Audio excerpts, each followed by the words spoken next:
ئەم مەراسیمە گرنگە ساڵی سێیەمە بەڕێوەبەرایەتی گشتیمان ئەنجامیەدا کە بریتیە لە پرۆسەی ڕاگەیاندنی ئەنجامی پرۆسەی هەڵسەنگاندنی داهێنگەکان. وەگەزانن بەرهەمی ئیشی هەر ئینسانێک هەر پرۆسەیەکی کارگێڕی پێویستی بە وەقفە و لە سەروەستان هەیە، پێویستی بە لە بێژنگدان هەیە بۆ ئەوەی خاڵە ئیجابیەکانی خۆمان دەستنیشان بکەین و لە کوێش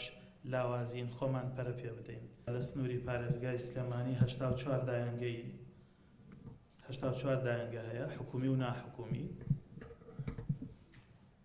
ئەو 84 داهێنگەیە 3754 منداڵیان لە خۆ گرتووە، 11 داهێنگەیان حکومین 534 منداڵیان لە خۆ گرتووە، 57یان ناحکومین 3021 منداڵیان لە خۆ گرتووە. لە ڕێگەی لیژنەی تایبەتەوە بە بەردەوامی سەرپەرشتی و بە دواداچوون بۆ کاری داهێنگەکانەکەین بۆی دڵنیا بینەوە لەوەی داهێنگە شوێنێکی سەلامەتە، شوێنێکە شایستەیە بە ژیانی منداڵ، شوێنێکە لەبارە بۆ ئەوی منداڵ گەشەیەکی تەندروست بکات لە هەموو بوارەکانی جەستەی کۆمەڵایەتی دەرونی، هەموو ئەوەی کە پێویستە لەو قۆناغا